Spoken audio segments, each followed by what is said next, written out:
Some stories begin with a whisper. Mine started with a storm behind my ribs.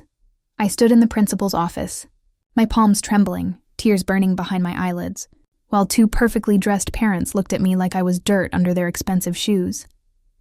They didn't even try to hide the smirks. To them, I wasn't a tired mother defending her daughter. I was a failure, a single woman who should have known better than to try raising a child alone, a mistake in heels and a cardigan. They had no idea, absolutely no clue, that with one phone call, I could summon someone who would shatter their smug certainty and make them regret every drop of venom they'd just poured into the air. If you've ever been told you're not enough, that your solitude is a scar, your motherhood a flaw, this story is your armor. Because what's coming next isn't just about pain, it's about power. Smash that like button of your heart, because this story proves what real family looks like when the world turns against you. And trust me, when true love and real protection walk side by side, no bully alive can stand in their way. My name is Hazel. I'm 38 years old. I've spent most of my life building walls so tall that love couldn't climb over them, and pain couldn't break through. I used to think that was strength. Now I see it was fear dressed up in armor. My first teacher was my own father, Christopher, the man who showed me how easily love could vanish. I was 13 when I found my mother, Clara, collapsed at the kitchen table, shaking as she held open proof of his affair. He hadn't just betrayed us. He'd replaced us, disappeared without warning into a brighter, younger life, leaving behind a stack of unpaid bills and a daughter who learned her first cruel lesson early. A man's love has an expiration date. Mom worked herself raw just to keep us afloat. 3 jobs, cheap dinners, clothes that already knew another owner's name. I learned not to hope for rescue. I learned how silence can sound like dignity when all you have left is pride. 3 years later, she remarried. His name was William. I was 16, furious, and suspicious of every smile he gave us. William wasn't anything like my father. He was calm, stable, successful.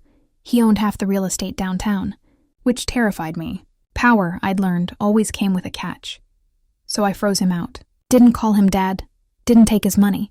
Didn't trust the steady kindness he offered. When he offered to pay for my college, I chose debt instead, because I refused to let another man think he owned a piece of me.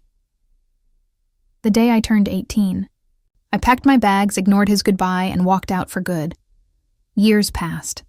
I waited tables, poured coffee, juggled double shifts while paying for those stubborn student loans. That's where I met Michael, 25, dreamer type, a graphic designer chasing his big break. I was 23 and exhausted. He noticed me. That was all it took. After years of trying to be unbreakable, I met someone who made me laugh over spilled espresso and late-night bus rides. He called me beautiful when I still smelled like coffee grounds. He made life feel lighter. 6 months later, we were living together. 2 years after that, I was pregnant. And for the first time, I thought maybe miracles still existed for women like me. At first, Michael was thrilled. Bought baby books. Talked about apartments with room for a nursery. But hope can be a liar. As my belly grew, his interest faded. Nights out became longer, his texts shorter. Excuses piled up like dirty laundry. By the 7th month, I found the messages. Flirty texts that turned my stomach cold. When I confronted him, he didn't even apologize. Said I'd changed. Said pregnancy made me dull. Said he needed space.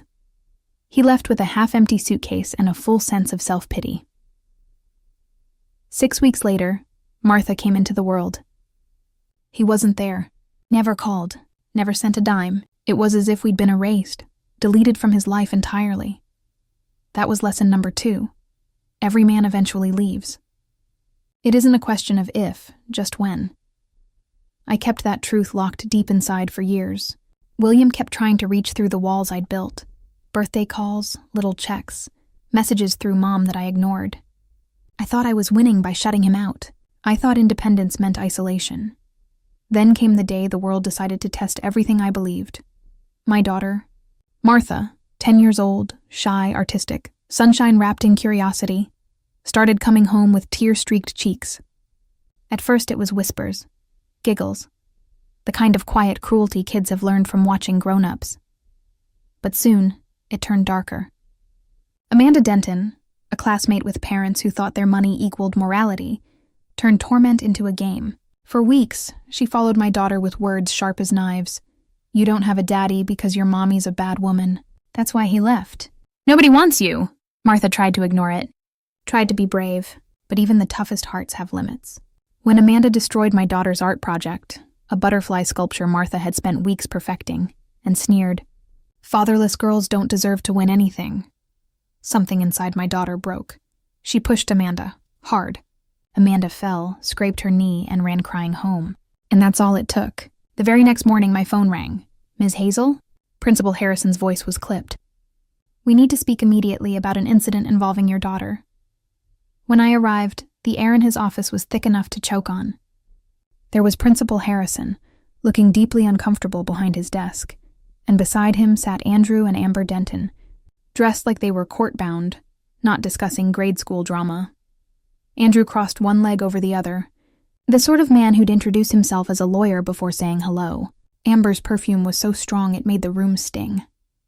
She smiled, sharp and cold. "Ms. Hazel, thanks for coming," Harrison began. We have a serious matter to discuss." I started calmly. I explained everything. The weeks of taunts, the emotional bruises, the texts Martha had sent me begging not to return to school.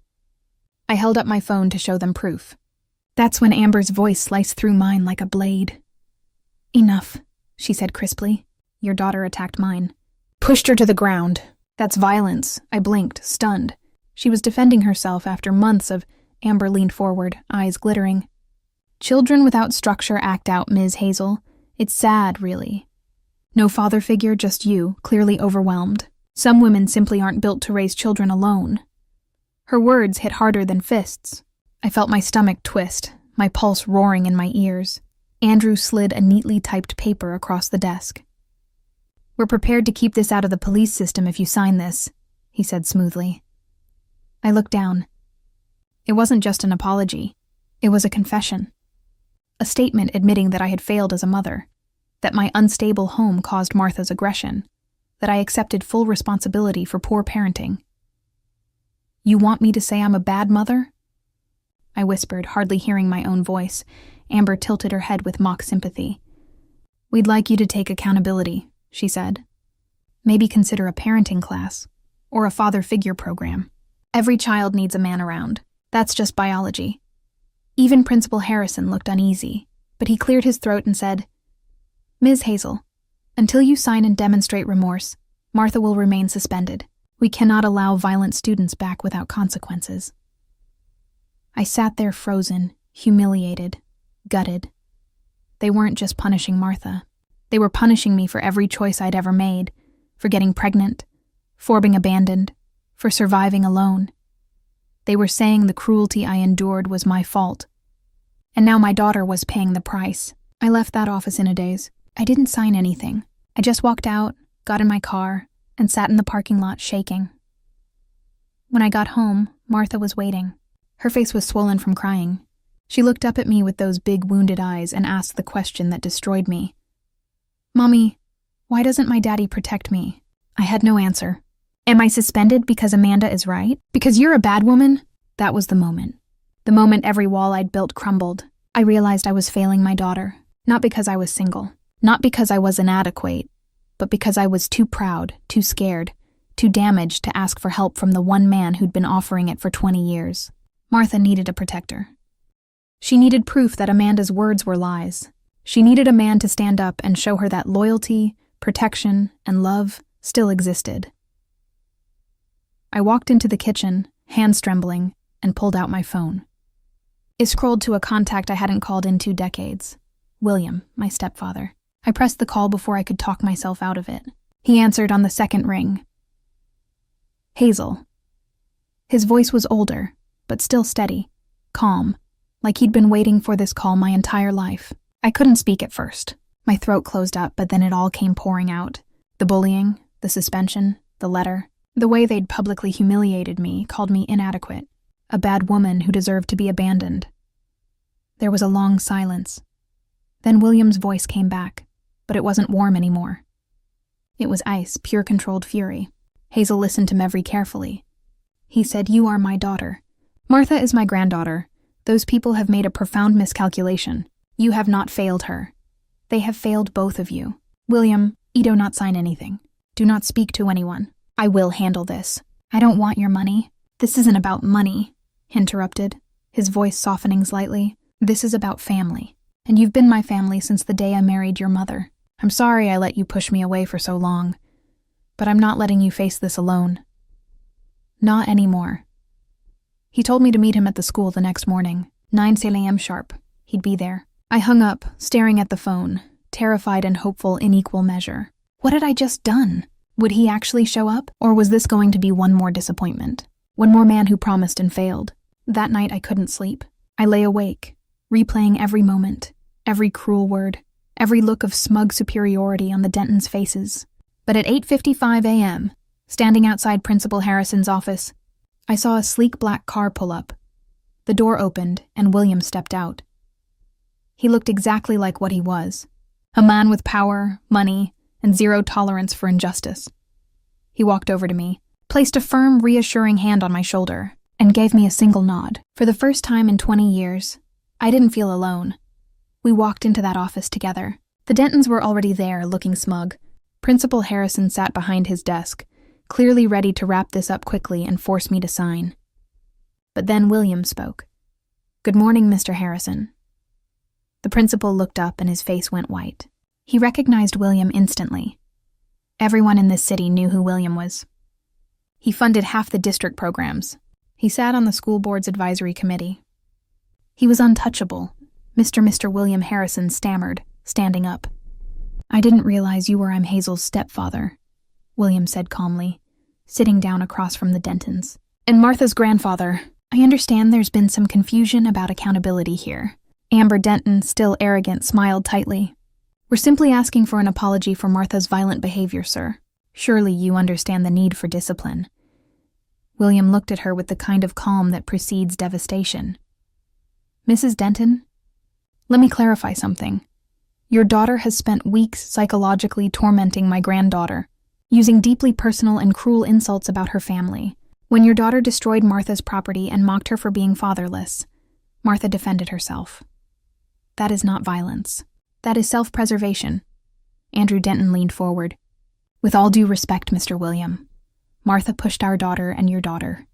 William interrupted, his voice like steel. "Has been bullying mine repeatedly, viciously, and you two have been complicit, spreading malicious gossip about my daughter's character, calling her inadequate, a bad woman. That, Mr. Denton, is defamation, and I don't tolerate it."